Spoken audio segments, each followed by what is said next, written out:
Sejam bem-vindos. Aqui é o professor Delfim e hoje falaremos sobre termos e erros comuns em matemática financeira.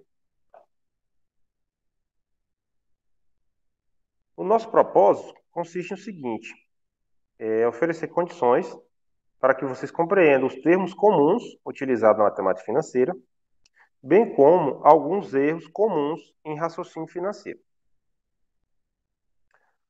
O primeiro termo é os juros, que nada mais é que a compensação financeira que se paga pela utilização de uma quantia em determinado período de tempo. Então, em geral, quando você toma um empréstimo, por exemplo, o que você tem que fazer? Você tem que devolver o capital acrescido dessa compensação, que é denominada juros. Então, você vai devolver o que você tomou emprestado, acrescido dos juros.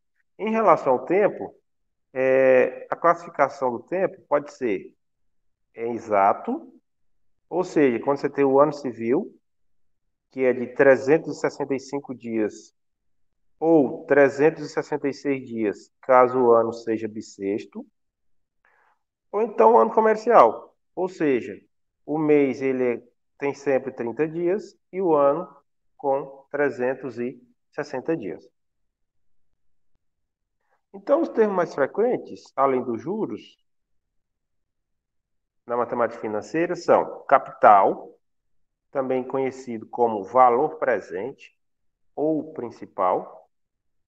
Na verdade, é a quantia monetária investida ou disponível para o investimento.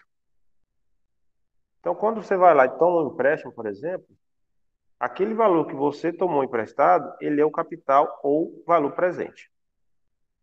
A taxa de juros, ela é a taxa percentual recebida ou paga pelo capital em relação ao tempo.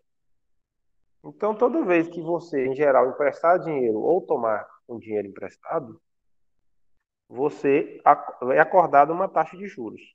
Em geral, a taxa aqui é definida como sendo os juros dividido pelo capital. E essa taxa de juros, ela deve vir acompanhada de uma unidade de tempo. E uma observação importante é que a taxa e o tempo, ela deve estar na mesma unidade. Por exemplo, se a taxa for mensal, isso significa que o tempo deve ser em meses. Por exemplo, a taxa anual significa que o tempo, na hora de você realizar as operações, deve estar em anos. Se for ao dia, então, a taxa diária, o tempo deve ser em dias. E a taxa, ela pode ser tanto na forma percentual, que é quando vem acompanhada aí do símbolo da porcentagem, ou a forma unitária, que é quando ela aparece em decimal. Por exemplo, 5% é o mesmo que 0,05. Então, esse 5% aqui, ele está na forma percentual e 0,05 está na forma unitária, ou seja, em decimal. Outro fator é o tempo, é o período do início até o fim da operação, e ele também é conhecido como período de capitalização. Montante. O montante, também conhecido como valor futuro, ele é o investimento rentabilizado, ou seja, ele é o capital acrescido dos juros acumulados naquele período. Então, em resumo, é o seguinte: você vai ter o capital, ou também conhecido como valor presente, e vocês vão, por exemplo, na hora que você for tomar um empréstimo, por exemplo, você vai ter um período de tempo e uma determinada taxa, e passado esse tempo, você vai ter que devolver o montante, ou também conhecido como valor futuro,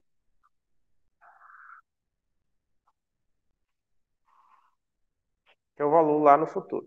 Lembrando que o montante é sempre o capital acrescido dos juros, que os juros é nada mais do que a compensação financeira. Digamos que o que você paga, aquele aluguel, pelo aquele investimento que você fez, pelo aquele capital que você tomou emprestado. Por exemplo, Carlos ele tomou um empréstimo de R$ 100 e após 2 meses pagou 110. Identifique qual foi o capital, o montante, os juros, a taxa de juros e o tempo. Então, o capital é o valor presente, também denominado de VP, é R$ 100. O montante, ou o valor futuro, ele é o valor lá no final, que é R$ 110.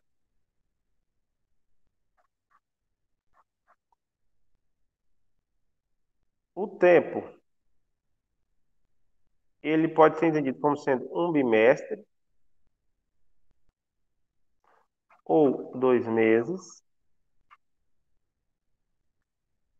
Os juros nada mais é do que a diferença entre o montante menos o capital, ou seja, 110 menos R$ 100, que vai dar R$ 10. E a taxa de juros, ela é definida como os juros dividido pelo capital. Ou seja, os juros durante um bimestre, ele foi de R$ 10, o capital de R$ 100, a divisão dá 0,10, que é o mesmo que 10%. 10% que ao bimestre.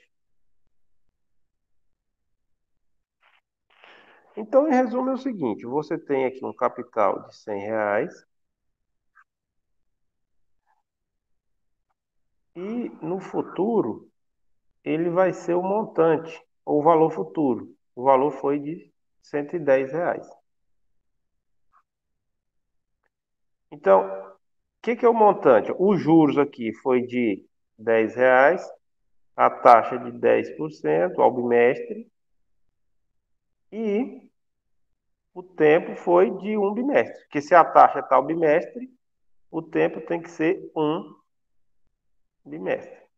Porque taxa e tempo tem que estar na mesma unidade. Então hoje ele tomou emprestado R$ 100, no futuro ele está pagando 110. Lembrando que esse 110 ele é o capital acrescido dos juros.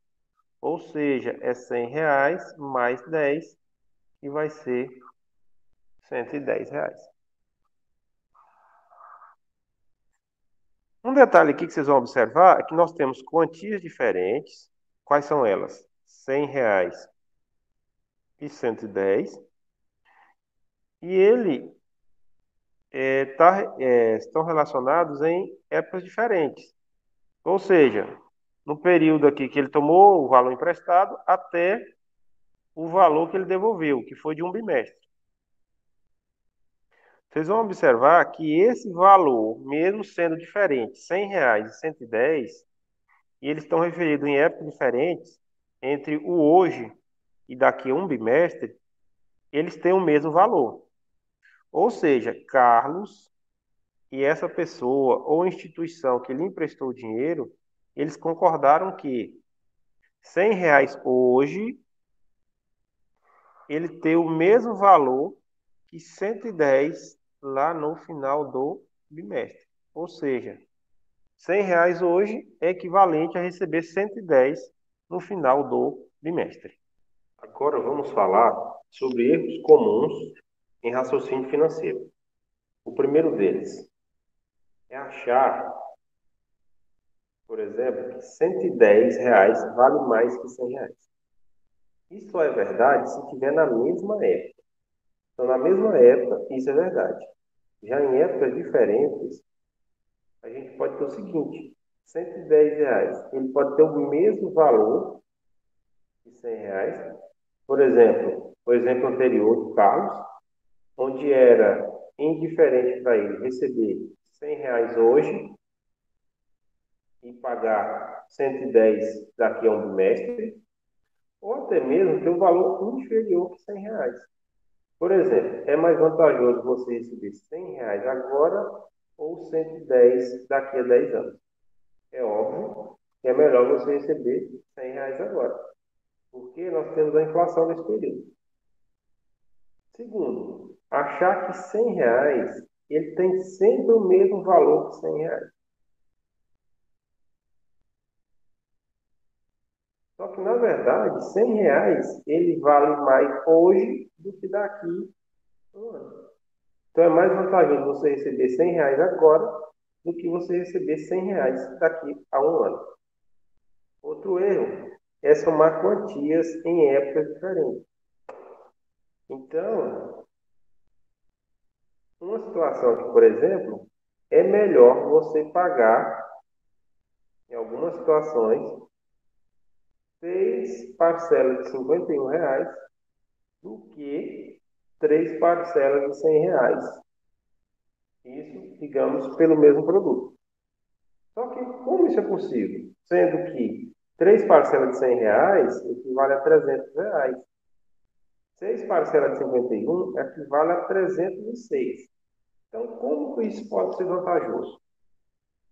Então, lembre-se que o dinheiro ele tem um custo associado ao tempo. Então, não cometa o erro de somar quantias em época diferente. Então, por exemplo, essa situação aqui que eu mencionei para vocês, vamos supor que a taxa de juros seja 2% ao mês. E vamos representar aqui no fluxo de caixa a primeira situação. Data 0, parcela de R$ 100. Data 1, parcela de R$ 100. E data 2, parcela de R$ 100. Ou seja, eu pago R$ 100 no ato da compra, R$ 100 após um mês e R$ 100 após 2 meses. A outra situação é na data 0, eu vou pagar 51, na data 1, 51, na data 2, também 51, data 3, 51, data 4, 51 e na data 5, 51.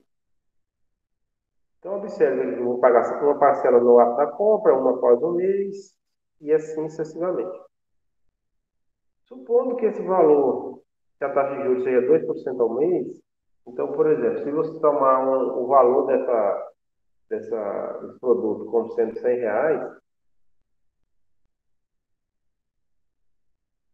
nós vamos ter o seguinte: nós só podemos comparar essa situação se ele estiver na mesma data, que em geral é chamada de data focal. Então, vamos escolher essa data, por exemplo, a data 2. Nós vamos comparar esses valores na mesma data. O que eu vou fazer aqui? Transportar esses valores para essa data. Nós vamos ver futuramente como fazer isso. E aqui eu vou transportar esses valores também para a mesma data. Todos eles para a mesma data. Ou seja, quando eu jogar esses valores para a mesma data, supondo seja 2% ao mês e esse produto, digamos, seja R$ 100, nós vamos encontrar um valor, aqui como nós fizemos as contas, de 306,04.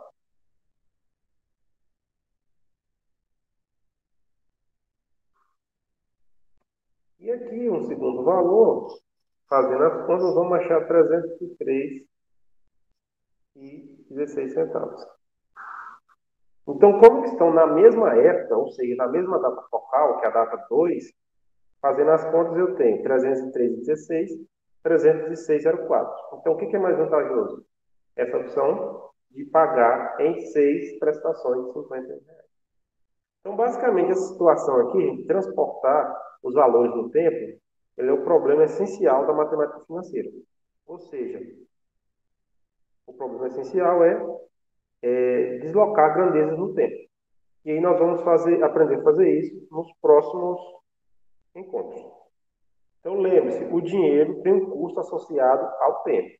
Quanto mais tempo você ficar com dinheiro, mais você vai ter que pagar de juros. Essas são as referências. Encerro por aqui. Até o nosso próximo encontro.